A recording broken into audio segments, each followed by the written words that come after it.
लोचन। ओम गुरु गुरुवाहे नमः नमः। ओंकार गुरु गुरुवाहे नमः नमः।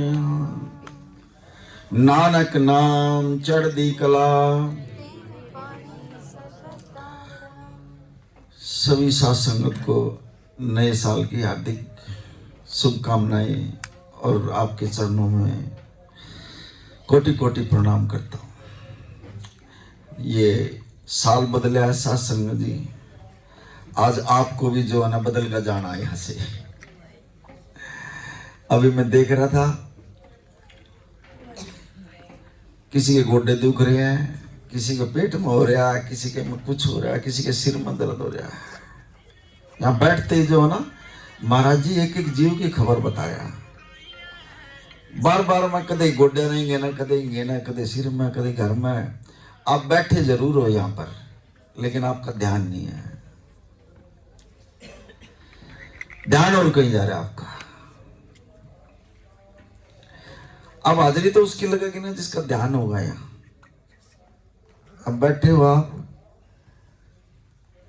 घर में ध्यान जा रहा है, किसी का कहीं ध्यान जा रहा है, किसी का कहीं ध्यान जा रहा है। ऐसे अगर आप ध्यान रखोगे तो हाजिरी सत्संग में नहीं लगेगी। और जो ये दुख दर्द है ये आपका ऐसे ही चला जाएगा। अगर एक मन और एक चित करके लाओ, इस मन को थोड़ा रोक के, वाणी के अंदर इसको गधा कहा है, मन को गधा कहा है, इसको रखो और थोड़ा यहां ले आओ।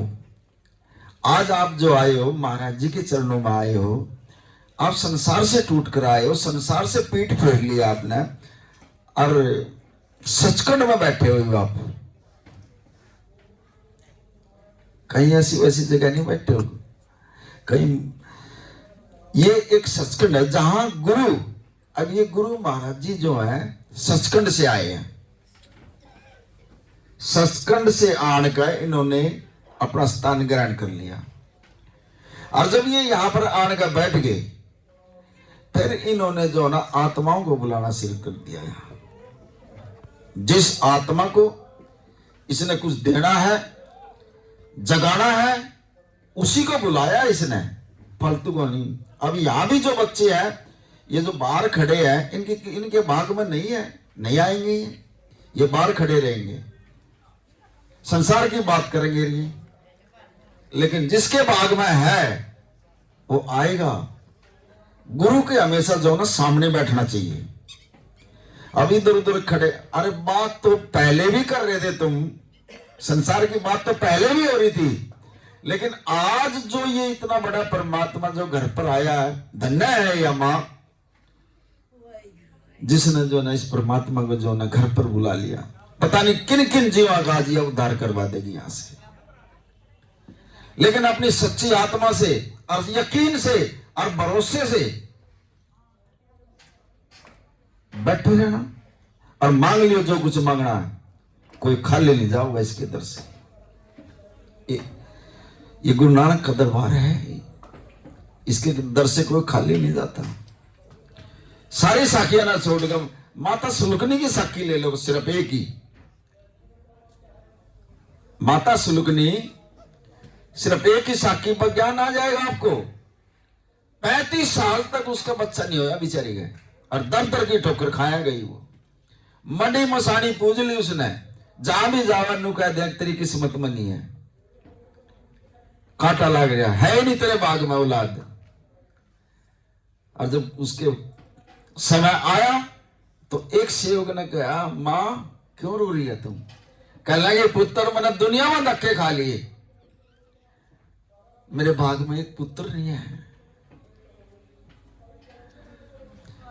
कह लगा माता जी ये यहाँ गुरु गोविंद सिंह बैठते हैं हरमिंदर साहब में, जा उस दरबार में चली जा और जा तेरी झोली भर देगा वो। उसके दर से कोई खाली नहीं जा सकता। लेने वाला चाहिए गुरु से, हमने मांगना भी नहीं आता। अब हम जो बैठे हैं यहाँ और बैठने के बाद भी हमारा ध्यान नहीं है यहाँ, तो फिर हम लेकर के जाएंगे। अभी यहां जो ना, अभी थोड़ी ये प्रैक्टिकली बात आपके सामने हुई है ये बात। अभी ये बच्चे जो अर्जोई कर रहे थे, देखो आपके सामने अर्जोई करी है, बच्चे बोल रहे हैं लेकिन आंखें बंद है इनकी।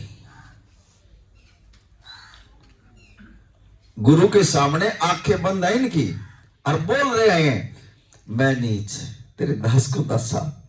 और अरदास के बाद भी फिर इन जो ना जुबान बंद कर जो बोलिया गुरु महाराज जी से, लेकिन आंखें बंद है और बोल कुछ और रहे हैं। और गुरु आंख खोल कर देने के लिए तैयार बैठे हैं, ये आंख बंद करके बोल रहे हैं। अरे गुरु से सामने, गुरु से आंख खोल कर बात करो। यहां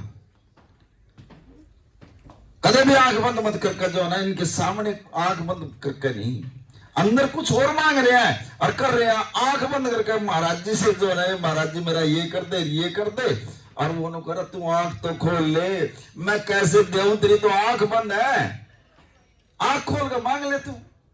लेकिन हमने जो है ना आदत पड़ चुकी है, हम गुरु के सामने जो है ना आंख बंद करके, ए महाराज जी मेरे पेट में दर्द है, महाराज जी मेरे पैर में दर्द है, मेरे गोड्डे में दर्द, मेरे घर वाला दारू पीवा, ये मांगेंगे हम यहाँ खड़े हो गए। अरे आंख खोल कर मांग ले। जब वो बैठा है, निराकार रूप में बैठा है, ये देख नहीं रहा, लेकिन वो दिव्य दृष्टि से देखा जाता है। अब माता सुलगनी ने, उस बच्चे ने उसको बता दिया, जा हरमिंदर साहब में चली जा मां, और जा तेरी जोड़ी भर देगा। अब पक्का अब हाँ, अब पुत्र मैंने दुनिया में धक्के खा लिए, मैंने मडी में साड़ी पूज ली और बड़े बड़े संतों के पास में चले गई, लेकिन जहां भी जाऊं को हम माता जी तेरे भाग में तो औलाद है ही नहीं, जा ये गुरु है, जा दे देगा, ये गुरु नानक का दरबार है। अब माता जी गई, गुरु गोविंद सिंह जो है ना घोड़े पर चढ़कर सवार हो रहे थे कहीं जाने के लिए। अब माता जी ने जो ना ऐसे अरदास लगाई, महाराज जी मैंने दुनिया में धक्के खा लिए, बड़े ध्यान से सुनो, भाई लखाना नहीं है कहीं, अपने ध्यान को यही है बस ले भाई, ये जो आवे ना बात में इनको जो ना रोक दिया करो वहीं, ये जो ना मर्यादा नहीं होती गुरु की, सत्संग चल रहा है, ये बाद में मत्था टिकवा लगे हम, कोई बात नहीं, आप आए हो श्रद्धा भाव से आए हो, लेकिन वहां बाद में टिक जाएगा। फिर हमारी भी जो ना लीव टूट जाती है माँ है परमात्मा से, जो तार जो जुड़ जाए ना एक बार, अब बीच में आए यहाँ, फिर हमारा भी ध्यान जो है ना वो टूट जाता है परमात्मा से। तो माता जी जो है ना अरविंद, बड़े ध्यान से सुनना, इसको क्या सीख मिलती है, गुरु क्या किस्मत बदल देता है। जो उस परमात्मा ने लिख दिया किस्मत में, उसके लिखे हुए भी गुरु काट सकता है। अब उसकी किस्मत में लिख दिया यहां पर जा तेरे भाग में औलाद नहीं है। और जब वो हरमिंदर साहब में गई, महाराज जी जो है ना, गुरु गोविंद सिंह जो है ना घोड़े के ऊपर चढ़ कर तैयार हो रहे थे कहीं जाने के लिए, और उसने अरदास लगाई, महाराज जी मैं पूरी आस और उम्मीद से जो है ना आपके दरबार में आई हूं, और मेरी झोली में भी जो है ना एक फल डाल दे बच्चे का। अब इतनी बात कहने दे तो महाराज जी ने जो आंख बंद करके अब देखा उसका खाता, उसका अकाउंट, कहने लगा माता जी तेरे भाग में तो है ही नहीं बच्चा, कभी लाल निशान मार रखा परमात्मा ने, आए नहीं कहां से दे दूं। रोने लगी, बोला मैं नहीं दे सकता। गुरु गोविंद सिंह नाट के माता सुलगनी से अब रोती रोती दरबार से निकल गई। अब वही बच्चा फिर जो ना रोड के ऊपर बैठे और रोती जा रही है, कहने लगा माता जी क्या बात हुई। कहने लगी पुत्र गुरु गोविंद सिंह जो है ना नाट गए। अब मां ऐसे तो नहीं होना चाहिए, ये तो पूरा गुरु था और इसके तो दरबार में से कोई खाली नहीं जा सकता, ये तो गुरु नानक का दरबार है। अब गुरुमुख था, उसको पता था कैसे गुरु से लिया जाता है, कैसे गुरु से मांगा जाता है। हमने मांगना भी नहीं आंदा गुरु से, जैसे अभी बता रहे थे ना, आंख बंद करके मांग रहे हम, महाराज जी अगर कर रहे हैं और अंदर कुछ और बात कर रहे हैं। नहीं, आंख खोल कर बात करो महाराज जी से। कल है माता जी दोबारा कल आना जा। कल क्या होगा भाई? अकल महाराज जी जो है ना जरूर कृपा कर देगा तेरे ऊपर, जा और पेन और कागज ले आइए। अच्छा अका। अब गुरुमुख को जो है ना पता होता है, जो गुरु के साथ में रहा है उसको थोड़ा बहुत ज्ञान हो जाता है। माता जी ने कहा नींद होती रात में, इतने 35 साल हुए वो धक्के खा रही थी, कहीं भी उसका किस्मत में नहीं था कोई बच्चा। और वो सारी रात उसने नींद नहीं आई। सुबह जो है ना नहा धोकर और आई, वो बच्चा फिर रास्ते में बैठा हंसती हुई आवा है।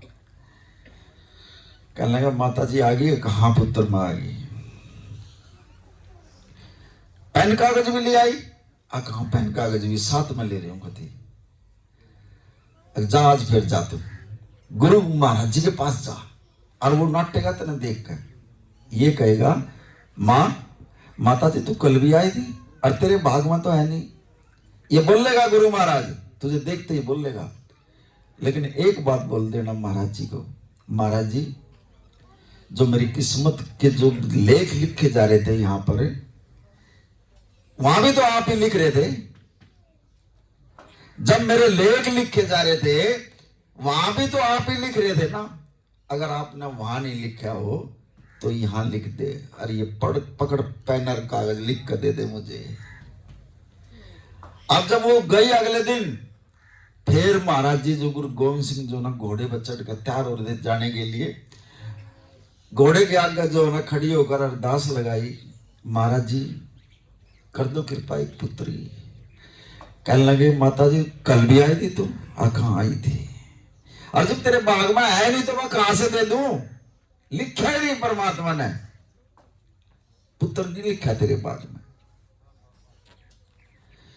कहने लगे गुरु महाराज जी हाथ जोड़ गए। गुरु के हमेशा आगे जो है ना नीवा हो गए, अगर कोई ले गया तो ले जाएगा, अकड़ कर नहीं ले जाएगा गुरु से, कति नीवा होगा हो। महाराज जी आगे हाथ जोड़ गई, महाराज जी जब मेरी किस्मत के लेख लिख रहे थे वहां भी तो आप लिखो थे ना, वहां आपने नहीं लिखा तो गुरु महाराज जी यहां लिख दो। अरे ले पकड़ पेन और कागज लिख कर दो महाराज जी, आज लेकर जाऊंगी आपसे। अब इतनी बात जब कही गुरु महाराज जी से, गुरु महाराज जी जो ना जान गए किसी गुरुमुख ने जो ना इसको ज्ञान दिया, ये इसको तो पता ही नहीं था। संत हमेशा दयाल होता है, दयालु होता है संत। और महाराज जी ने जो ना माता जी की तरफ लिखा गए और दया आ गई। कहने लगा अल्लाह माता जी पत्ती दे दे, कागज और ये पेन मेरे को दे दे। और जब गुरु महाराज जी गुरु गोविंद सिंह जी उस पर्ची के ऊपर लिखने लगे तो उस घोड़े के आगे और अरदास लगा दी, तू भी मेरी आज सहायता कर दे कुछ, तू भी गुरु का सेवक है। अब उस घोड़े ने भी माता जी की जो है ना अरदास सुन ली। अब जब वो उस पर्ची के ऊपर लिखने लगे, क्या तो वो एक लिखा था और फिर वो 7 बढ़ गया। नवलले माता जी 7 पुत्र होंगे तेरे, 7 पुत्र होंगे, जा इधर। पर्ची के ऊपर लिख कर दे दिया गुरु महाराज जी ने। परमात्मा ने लिख दिया नहीं होंगे, लेकिन गुरु ने लिख दिया जा 7 पुत्र होंगे।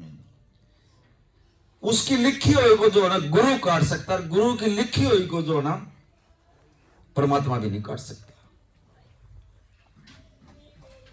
गुरु में इतनी ताकत होती है। एक माता जी का कैंसर हो गया, जवाब दे दिया डॉक्टरों ने हॉस्पिटल से, दिल्ली में एडमिट करवाए जवाब दे दिया, लुधियाने में एडमिट करवाए जवाब दे दिया।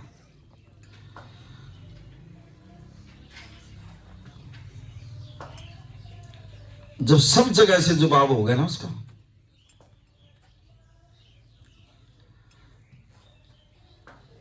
तो एक संत के पास गए। वो कहने के महाराज जी सारी जगह से जवाब हो गया, बड़े ध्यान से सुनना कैसे गुरु रोग दूर करता है, कैसे रोग को काटता है, जड़ से खत्म कर देता है गुरु। सब चीजों की दवाई है और सब चीजों का इलाज जो है ना परमात्मा के पास है, इससे बाहर इलाज भी नहीं है कोई भी।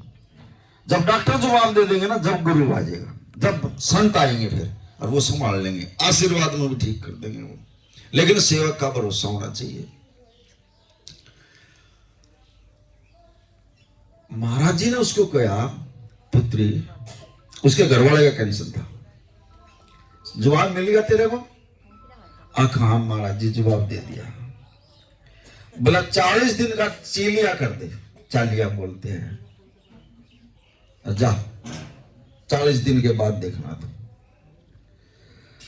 अब उसने देख लिया, जब सारे का जवाब मिल गया, चले इस पर और मेहनत करके देख लें, कोई दवाई नहीं, कोई बुंटी नहीं, ये तो अपने शरीर की मेहनत है। बोला रोज के 5 पाठ जपजी साहब के, वो नित्य नेम होने चाहिए, अमृत वेले में पहले नाम सुमरन ले, फिर जपजी साहब के पाठ, और बढ़ाती चले जाइए फिर इनको, और जब 40 दिन का टाइम दे तेरे को। महाराज जी ने जो ना ऐसा आशीर्वाद उसको देकर और भेज दिया। माता जी ने सोच ली भाई ये देखो मरने में तो है ही, लास्ट स्टेज पे इसका कैंसर हो रहा। अब उसने जो ना पूरे विश्वास के साथ जो गुरु ने कह दिया, सतवचन कह गए, कहने लगी महाराज जी सतवचन है और मैं कर दूंगी इसको 40 दिन के लिए। और उसने पाठ शुरू कर दिए, नाम जप है, वो तो जप नहीं सकता जिसका कैंसर था, और वो उसके चारपाई के पास बैठकर वो जपजी साहब के पाठ भी और नाम का सुमरण भी करे। वो थोड़ा आराम हो गया, उसने एडमिट करवा दिया उसको लुधियाना के अंदर। ये सच्ची घटना बता रहा हूं मैं आपको। फिर जवाब दे दिया डॉक्टरों ने, बात है इसमें कुछ नहीं है, जल्ले जा अपने घर, वहीं सेवा करना। लेकिन उसने क्या किया था, हॉस्पिटल में भी उसके बेड के पास बैठ कर जो ना रोज की रोज जो ना जपजी साहब का पाठ जपया करती, वो पाठ किया करती। और डॉक्टर उसको कहते माँ तू क्या कर रही है यहाँ पर? न बोले मेरा ये नित्य नेम है, अमृत वेला, चाहे कुछ भी हो जाओ, मगर मुझे अगर आप बाहर भी निकाल दोगे ना, जब भी मैं ये नहीं छोड़ूंगी, ये नित्य नेम नहीं छोड़ूंगी मैं। अब डॉक्टरों ने उससे कहना बंद कर दिया, फिर भाई ये तो मानेगी नहीं, ये तो करेगी पाठ यहाँ। अब वो उसकी चारपाई हॉस्पिटल में भी जो है ना उसकी चारपाई के पास बैठे और पाठ करना शुरू करते हैं। जब 25 दिन हो गए, हॉस्पिटल वाला ने फिर छुट्टी कर दी, फिर घर ले आई, कोई नहीं होगा, ये ठीक नहीं होगा। उसको करते करते 38 दिन हो गए, नित्य नेम बढ़ा दिया उसने खूब। 38वें दिन जाकर उसका कुछ आराम होना शुरू हो गया। और जिस दिन 40वां दिन आया ना, यकीन करना सास संगत जी, आज भी है वो लेडीज, उसका जड़ से कैंसर खत्म कर दिया परमात्मा ने। ऐसी ताकत होती है गुरु के अंदर। लेकिन सेवक का 40वें दिन जो है ना, जब वो डॉक्टर का लेकर गई, कहने लगे डॉक्टर साहब चेक करो इसको। अब डॉक्टर हैरान, कहने लगे माँ ऐसा डॉक्टर कौन सा आएगा जिसने ये खत्म कर दिया कैंसर ही? कहने लगे मुझे सच्ची बता इसका कैंसर है या नहीं है? कहने लगे इसका कैंसर ही खत्म हो गया, तो है ही नहीं। ऐसा कौन सा डॉक्टर आ गया? ये तो कई हॉस्पिटलों का फैसला था कि ये तो ठीक ही नहीं हो सकता। और ऐसा कौन सा डॉक्टर आ गया जिसने ये ठीक कर दिया? यो कहने लगे मैं बाद में बताऊंगी, पहले मुझे ये इसकी रिपोर्ट दो, भाई इसका है या नहीं है। तो उसने जो ना रिपोर्ट करवाई हॉस्पिटल में, कैंसर खत्म उसका। जब उसने बताया इसका डॉक्टर गुरु नानक है, मैंने कोई दवाई नहीं दी, सिर्फ पाठ किए, नाम जपया बैठ कर, मैंने उसका कैंसर भी खत्म कर दिया। गुरु नानक इतनी बड़ी शक्ति है, इसने पार उतारा कराया है। और जहां भी पार उतारा करा जागा करा, अगले का उद्धार कर दिया, घर घर गए हैं। सगना कसाई को उसने बदल दिया। कितनों को पार उतारा करके गए।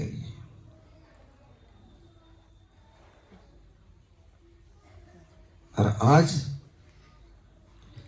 हम कितनी आत्माएं बैठी हैं, अगर नाम जपेंगे हम, हमारा पार उतारा नहीं होगा, क्या हमारे को छोड़ देगा? नहीं छोड़ देगा। लेकिन ये हमारे पास नहीं होता, सुमरन नहीं होता हमारे में, ना सेवा कर सकते हम गुरुद्वारे में भी चले जाओगे, सिर्फ फॉर्मेलिटी के लिए जाते हैं हम, जाओगे सिर्फ ये पाठ करवा लिए घर में, अपना तो सूट 10,000 का, और वो जो चोला आता है ना, अरे बंदा हाँ ले लेना, सस्ता ले ले, इसको कोई जरूरी ना, उसका ऐसा कर देंगे, अपना सूट 10,000 का लिया, अगर घर में पाठ हो रहे हैं ना, अपना इतना कर देंगे, अरे छोड़ यार, उसका इतना महंगा नहीं लेना, छोड़। वहां भी भेदभाव कर देते हैं हम, क्या गुरु देख नहीं रहे उसको। अब गुरुद्वारे में गए, एक वीर जी आया, बच्चे साथ में ले रहा, और गुरुद्वारे में गया, मत्था टेक के बच्चों को भी टिकवाया, सेवा लग गया जोड़िया की करन। बच्चे वीर वो भी बड़े ध्यान से सुने, गुरुद्वारे की बात बता रहे हैं महाराज जी, हमारे को तो खैर पता नहीं, ये गुरु दे रहा और ये सत्संग आ रहा है। अब वो सेवा कर रहा कति मस्ती में, एक रिक्शा वाला भी आ गया बेचारा। अब वो रिक्शा भी अपनी खड़ी करके, और वो भी जो है ना अंदर चला गया गुरुद्वारे में, उसने भी मत्था टेक लिया और लंगर पानी खाया वहां। अरे वो रिक्शा वाला देख रहा, उस रिक्शा वाले ने उसको चप्पल जूती अपनी जो दी निकाल गए, वो जो ना साफ कर रहा कपड़े से। वो देख रहा है यार ये तो बहुत बढ़िया सेवक है, जूतियों में भी पॉलिश हो लग रही है, चप्पल भी साफ कर रहे हैं, ये तो बहुत अच्छे सेवक है। वो देख कर और फिर लंगर खाने के लिए जब गया, घूम फिर कर मत्था टेक कर लंगर खा गए, वो रिक्शा लेकर अपनी चल पड़े। उधर से उसने अपनी सेवा खत्म कर दी वीर जी ने। अब वो अपने बच्चों से कहने लगा आप भी बैठो गाड़ी में, भैया हमने भी घर जाना। अब रिक्शा वाला आ गया रोड के ऊपर, पीछे तो वीर जी है, आगे से जो ना कुछ रोड पर जाम लग गया, और पीछे तो वीर जी की गाड़ी आ गई। अब वह गाड़ी रिक्शा वाले का टच होगी थोड़ी, और वीर जी ने तो उतर के उस रिक्शा वाले का 5-7 थप्पड़ मारे खूब खींच खींच के, और वो हंस रहा, वो रिक्शा वाला हंस रहा। कहा भाई मेरी गलती तो क्या है, मेरी गलती तो बता तू, तने मेरी गाड़ी तोड़ दी, मेरी गाड़ी का ये कर दिया। और वो देख रहा हंस रहा, वो खड़ा हो गया, वो कहने लगा, नो बोला सरदार जी आ कहाँ बता, नो बोला गुरुद्वारे में तू ही सेवा कर रहा था ना जोड़े हुई। हाँ कहा मैं ही कर रहा था। क्या गुरु नानक यही सेवा सिखावा था रे भाई, अब बिना बात जाकर रोड के ऊपर जो ना थप्पड़ मारियो तुम किसी का, अरे मेरा कसूर तो बता कुछ, अरे सेवा करो तो कम से कम ढंग से तो कर लिया करो। और तो तू जो ना लोगों की ये जुत्ती साफ कर रहा था, जोड़े साफ कर रहा था, अराड़ा क्यों है भाई तना, अरे मेरा कोई कसूर हो जब तो तू मेरा मारा भी, मेरा कोई कसूर नहीं, और वहां तो इतनी सेवा कर रहा। क्या यही सेवा सिखाई है गुरु नानक देव जी ने? और सरदार जी उसकी तरफ लगा का हंस रहा, नो बोला भैया मुझे माफ कर दे, आगे नहीं करूंगा ऐसा काम। सेवादार हो, नीवा हो, अंदर कुछ और है बाहर कुछ और है। और वहां इतनी बड़ी शक्तियां होती हैं, जहां ये जोड़े लिकड़ते हैं, जो सेवा करते हैं, रिद्धि सिद्धि आ जाती है वहां पर, रिद्धि सिद्धि काम करती है वहां पर। जो मांगना हो ना, जिन ये जोड़े लिकड़ते हैं ना, वहां मांग लो। अंदर तो फिर परमात्मा ही तो बैठे है, वहां तो रहे नहीं कुछ भी। जहां अंदर है प्रकाश है, गुरु ग्रंथ रखा हुआ, वहां तो एक सिर्फ परमात्मा ही तो है। रिद्धि सिद्धि तो जोड़ों के अंदर बैठी है, वहां मांग लो जो कुछ मांगना। दिल्ली में एक मस्जिद, एक वीर संगत आती है, उसमें मस्जिद में संगत हुआ है, और वो क्या करे, उस संगत के चरणों की धूल उठा गए और उसमें नमक मिलाकर पुड़िया बना दी, और जो भी आवे और उससे तो वो पुड़िया दे दे, और जो भी किसी का भी कोई दर्द होना वो दर्द ठीक। अब गुरुद्वारा वाले का मेरा लग गया, कहने लगा यार यू अच्छा है, यू इतने पैसे बना ले जाता है, इसको पूछ एक दिन जाएगा यू क्या करता है, क्या पुड़िया देता है। अब वो जो है ना गुरुमुख वो चले गए उसके पास, नु बोले यार ये जो तू पुड़िया दे भाई ये सब ठीक होने लग रही, यू करके रहा तुम। नु बोला ये जो तुम्हारे वर्गे जो ना डोल काटते हैं ना गुरु से यहाँ आते हैं, मैं उनके चरणों की मिट्टी उठाकर उसमें नमक मिलाकर वो पुड़िया देता हूं। कल वो वही पुड़िया देव है आज, और उसी से ठीक हो रहे हैं। आज जो इस घर में ये जो परमात्मा का रूप पाया है और जो ये पैरों का धूल लगा कर और जो इस घर में छोड़ कर जाऊंगे ना, ये धन है एक किस्म का, ये कमाई है, ये धन है। चरणों की जो मिट्टी छोड़ कर जाएंगे ना यहाँ, ये एक धन है, इसका बाद में पता लगेगा। संगत के अगर जहां चरण टिक जाएंगे ना, यही तो परमात्मा है। आज से पहले नहीं बैठा है ये रूप आने के, कण कण के अंदर जो है ना, ये भी यहां जो है ना परमात्मा दिखाई दे रहा है। भी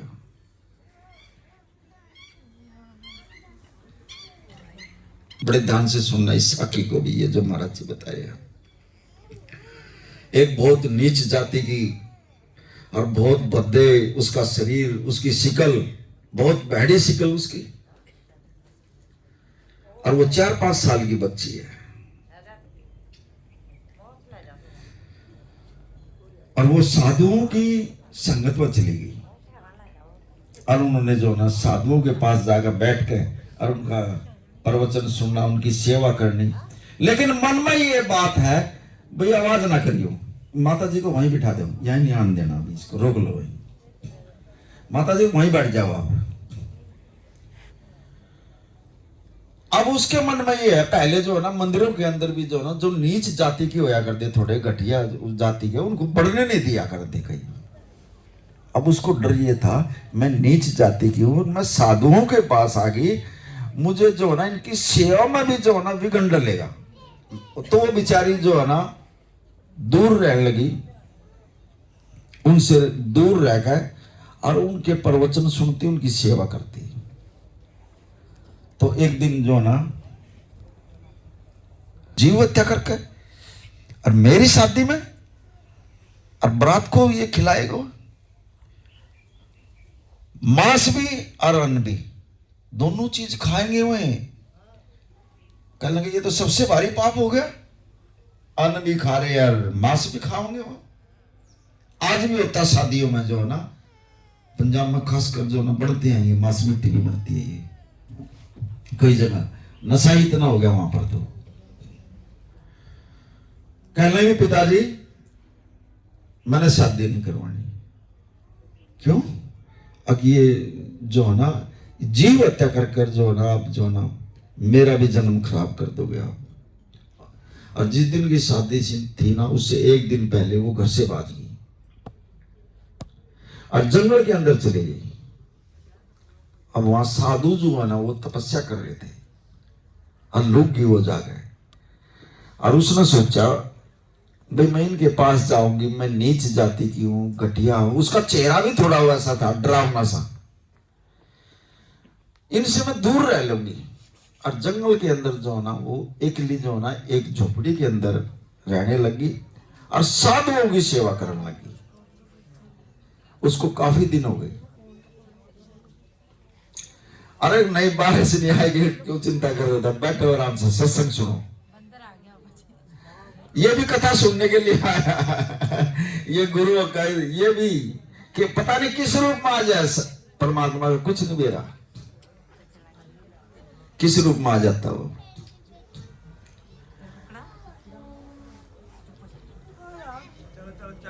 तो एक साधु ने जो ना, जो उनका गुरु जो था, उसको बुलाया बच्ची को, कहने लगा पुत्र इधर आ।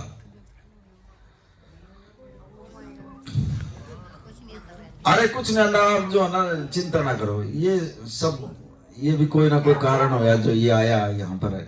हाँ, बड़े भाग्यवान हो तुम हनुमान जी जहां राम आएगा वहां सेवक ना तो आना ही है, ये तो भगत है, राम का भगत है, ये इस रूप में आ गए। तो उस उनके गुरु ने जो ना उससे कहा, पुत्री मेरा जो है ना अब यहां से जो है ना इस संसार से चलेवान है, और ये तेरे को रहने नहीं देंगे यहां पर, और जा एक दिन जो है ना तेरे को राम मिलेगा, और वेट करिए परमात्मा के आने की, जा एक दिन जो ना परमात्मा मिलेगा तेरे से। अच्छा महाराज जी, हाँ आओ कितने टाइम में भी, लेकिन खुद परमात्मा होगा तेरे पास, जब मैं वचन देगा खत्म। और उसने जो ना सिर्फ एक इतने सत्संग सुने, इतनी कीर्तन सुने उसने, एक ही बात उसके अंदर गई, अब गुरु ने जो ना ये कह दिया अब तेरे को परमात्मा मिलेगा, बस वही बात उसके अंदर चली गई और लिख लिया, अपने हृदय के अंदर लिख ली, अब परमात्मा मिलेगा। अब वो जो है ना उसने सोची भी मैं सेवा करूं, चलो इनकी जो इस परमात्मा ने कह दिया, मैं उससे कह दिया महाराज जी सतवचन, गुरु के आगे कभी भी सवाल जवाब नहीं करने चाहिए, सतवचन कह दे बस, महाराज जी सतवचन। अगर इतनी बात तो कहेंगे तो हम लूट ले गुरु ने, अगर सवाल जवाब में बढ़ गए तो कुछ नहीं ले आऊंगे।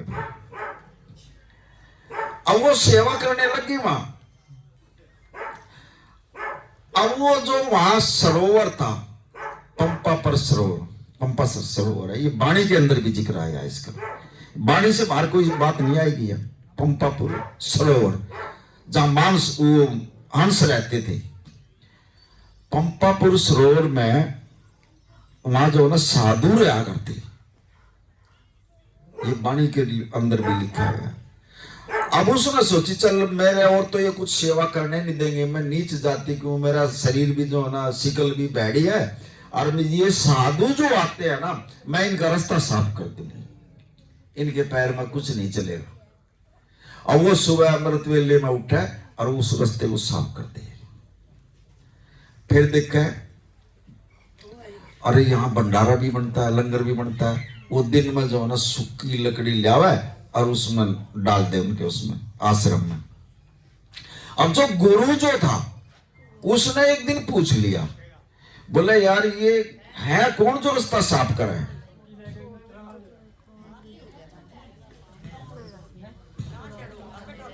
है कौन जो सुबह अमृत वेले में रास्ता साफ करती है? अरे ये लकड़ी कहां से आती है आश्रम के अंदर? भैया इसको भी बंद करो, ये काल है, इसको भी चुप कर लो।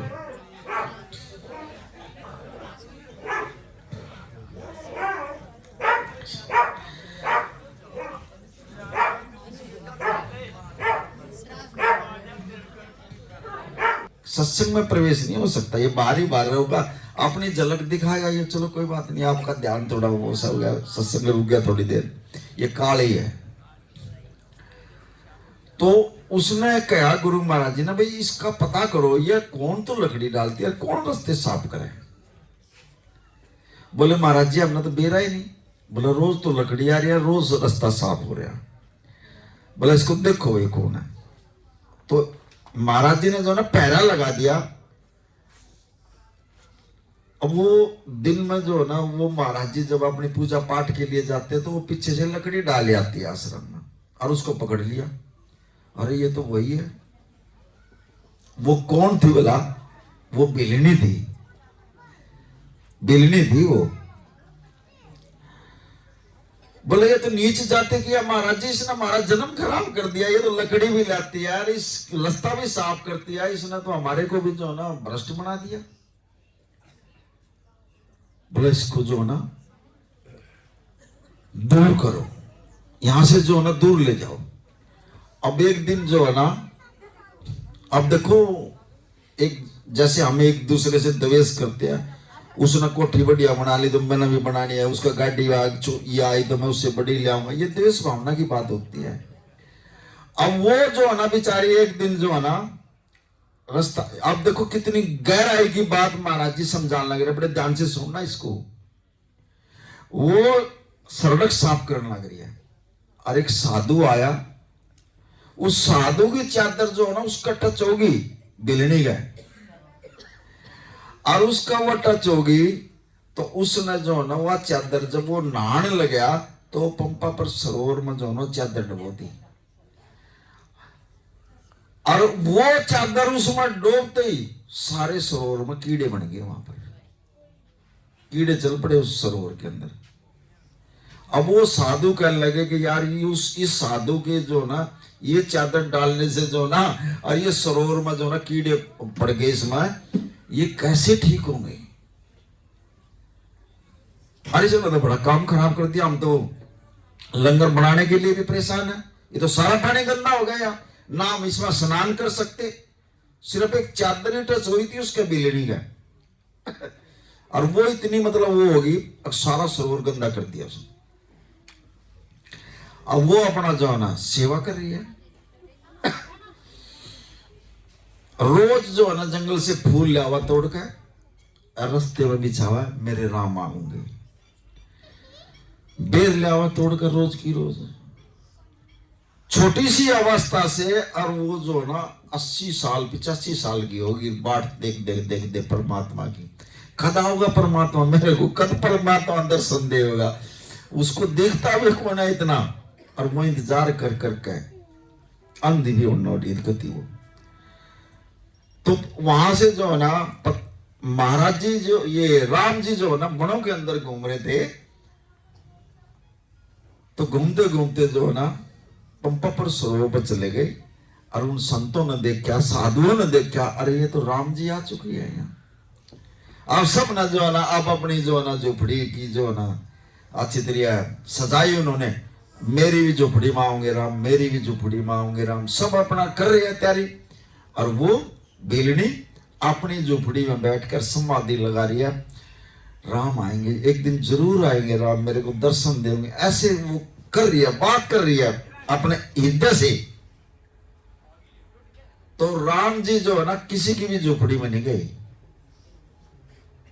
सीधे जो है ना बेलनी की झोपड़ी में गए वहां, और जाकर उसने कहा,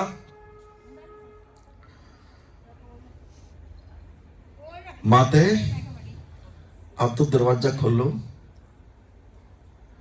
रो रही है, बात कर रही है राम जी से, और जब उसने देखा, श्री राम जी कहने लगे, मां जिस दिन कितने दिन हुए तुम मुझे पुकार रही थी, अब मैं आ गया हूं तेरे से मिलने के लिए, पहचान ले मुझे तुम।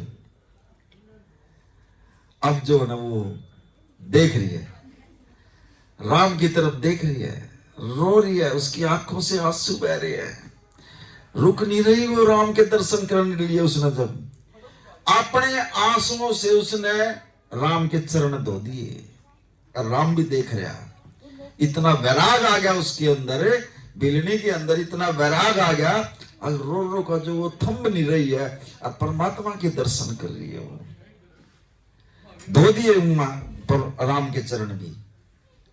उसको कुछ सूझबूझ ही नहीं है, मैं क्या तो खिलाऊं राम को, क्या कहां इसको बिठाऊं, जो काफी देर होगी रो रही है बैठी बैठी, चरण धो रही है अपने उस राम के। राम जी कहने लगे, मां तू अंदर तो चले, पर बिठा तो मुझे। कहने लगे, राम जी मुझे जो ना दर्शन कर लन दो अपने, मैं आपके दर्शन इतने दिनों से जो ना आपके दर्शनों के मारे भटक कर रही थी, मैंने देख लन दो आपको, खूब रो रही है। कहने लगे, आओ आप अंदर आओ। राम जी को जो ना अंदर ले गया, अपनी झोपड़ी के अंदर बिठाया उसने, भूल गई क्या खिलाऊं इसको, सिर्फ देख ही देख रही है परमात्मा को। उधर से वो साधु आगे सारे, लक्ष्मण भी साथ में खड़ा, वो बेर खिलाने लगी। अब राम जी कहने लगे, ये तो खट्टा है, वो चेक कर कर कर देने लगी फिर उसको, अब कोई खट्टा ना चला जाओ मेरे राम के पास। अब लक्ष्मण खड़ा खड़ा देख रहा, यो अच्छा राम जी यार, एक तो यह घटिया उसकी है, और इसके झूठे बेर खाने लग रहा, उसको छोड़ रहा लक्ष्मण का बाहर खड़ा खड़ा। और राम जी भी देख रहा, अकाल लक्ष्मण का छोड़ लिया पूरा, क्योंकि उसका झूठे बेर खाया वो। यार ये राम जी भी अच्छा है यार, इसके झूठे बेर खाने लग रहा है, ये वैसे नीच जाति की है यार, क्या कर रहा है राम जी, तो इसका झूठे बेर खा रहा। बोला मैं बेर नहीं खा रहा, मैं इसका प्रेम है, मेरे ये प्रेम की बेर खा रहा हूं मैं इसकी। अब वो साधु आने का कहने लगे, ऐसे चल रहा है, खा रहा है वो बेर खा रहे हैं राम जी बैठ के उसकी झोपड़ी के अंदर। साधु कहने लगे महाराज जी, ए राम जी, हम तो ये सोच रहे थे भाई हमारी झोपड़ी में आओगे। अब राम जी जवाब देवा वहां पर, कहने लगे जिसके हृदय के अंदर जो है ना प्रेम है, अब वो पुकार रहा है और जो तड़प है, राम तो वहीं जाएगा ना, ऐसे थोड़ी आऊंगा मैं। अब इसने जो ना हृदय से पुकार कर रही थी, है तो ये रो रही थी, कितने हो गए, कितने साल हो गए इसको रोती होगी बेचारा, रोज फूलों से रास्ता सजा हुआ है, रोज फूल ले आवा तोड़ कर मेरे लिए, मेरा अभी टाइम लगा इसके पास आने का। कह लेंगे राम जी अखा बोलो, अब जो पंपा पर सरोवर है उसके पानी में जो है ना कीड़े हो गए और उसको ठीक करके जाओ, हम परेशान हो गए, हम जो है ना ना नहा सकते उसमें और ना हम लंगर बना सकते उसमें। अच्छा अका नु बोला जो तुम्हारा गुरु है ना, जाओ उसके चरण धोगे और वो डाल दियो उसमें, वो ठीक हो जाएगा सारा सरोवर। अब वो जो साधु जितने थे, जो उनका गुरु था, उसने जो ना अपने चरण धोकर उनको दे दिया, जाओ भाई डाल दो सरोवर में। वो जल भी डाल दिया, वो जब भी ठीक नहीं हुई, फिर आए राम जी धो रहा है, कहने लगे राम जी वो तो होया ही नहीं ठीक।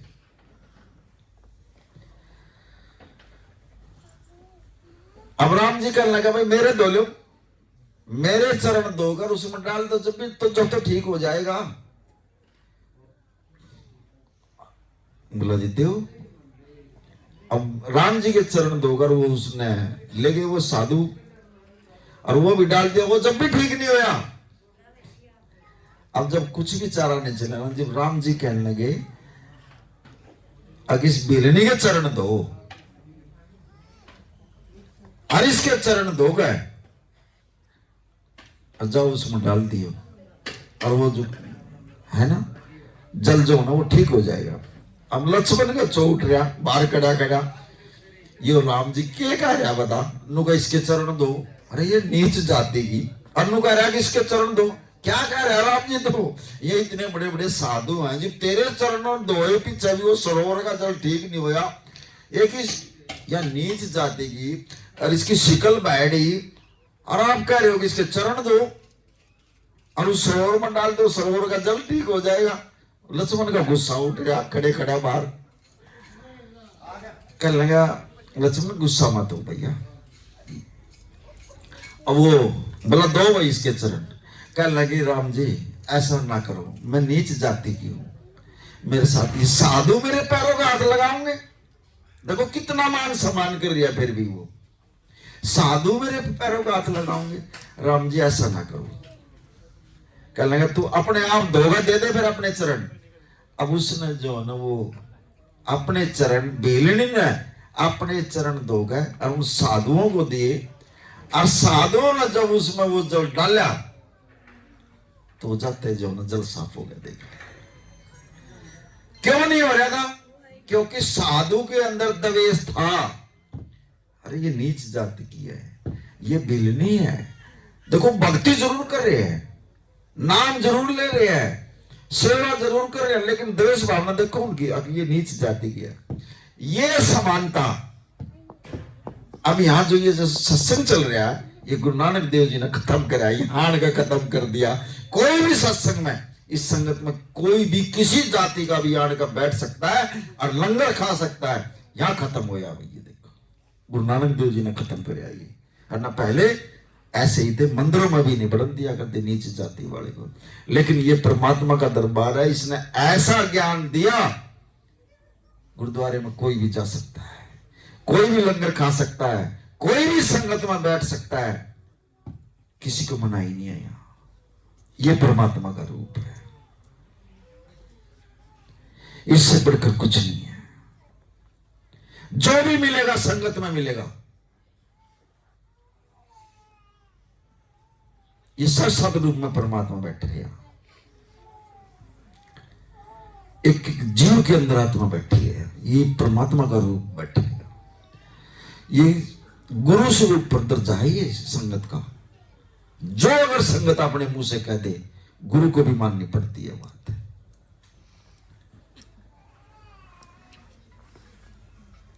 इतनी भाग्यशाली। और जो आप आए हो आज, जो गुरु को जो टाइम दे रहे हो, ये आपका अकाउंट में लिखा गया ये समय। अगर जो आप घर में बैठते किसी की निंदा करते, किसी की चुगली करते, किसी की दुख सुख की बात करते, लेकिन ये परमात्मा की बात नहीं सुनने में आती आपको। कई गुना फल मिलता है यहां बैठ के। अगर एक बार भी आपके मुख से धन गुरु नानक लिख गया ना, रिद्धि सिद्धि आड़ी शुरू हो जाए। दिन में 5-10 बार भी बोल दो धन गुरु नानक, धन गुरु नानक, धन गुरु नानक बोल देंगे ना, रिद्धि सिद्धि आड़ी शुरू हो जाएगी।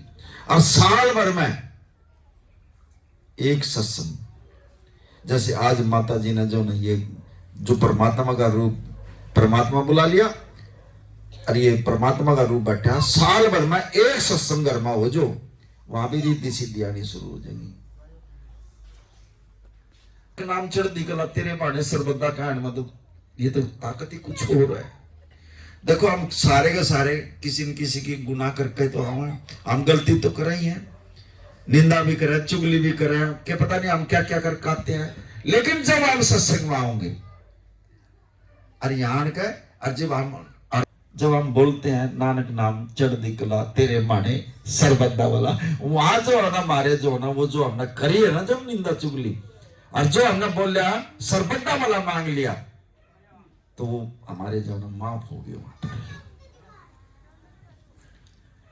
संतों ने, साधुओं ने जो है गुरु नानक से सवाल किया था, कितनी बार माफ करोगे आप कितनी बार माफ कर सकते हो? गुरु नानक से सवाल करा था सिद्धों ने। कहने मैं तो रोज करूंगा भाई, रोज मेरे बच्चे गलती करेंगे, मैं रोज माफ करूंगा उनको। और ये रोज करता है सरबद्दा वाला मंगवा, वहां खत्म हो जाती हैं ये चीजें। दिन में उठते बैठते धन गुरु नानक, धन गुरु नानक, धन गुरु दर्शन, धन गुरु दर्शन, सिद्धि रिद्धि सिद्धि आनी शुरू हो जाएंगे आपकी। और ये जो आत्मा के ऊपर ये जो मैल है, ये जो चढ़ाया हुआ है, ये सिर्फ नाम से ही उतरेगा। आद गुरुवे नमः, जुगाद गुरुवे नमः। ये आद गुरुवे नमः क्या है और ये जुगाद गुरुवे नमः क्या है, इसका भेद खोल लिया गुरु महाराज जी ने। ध्यान से सुनिए इसको। आद गुरुवे नमः, जो कि जिसने ये परमात्मा, जिसने ये ब्रह्मांड रचाया है, आद गुरुवे नमः, जो पहले से गुरु है, जो निराकार परमात्मा है, एक ओंकार है, उसको आद गुरु बोलता है। जुगाद गुरु है, ये बैठे महाराज सतगुरु, जिसको हमने सतगुरु बोल लिया। अब ये सृष्टि कैसे चली,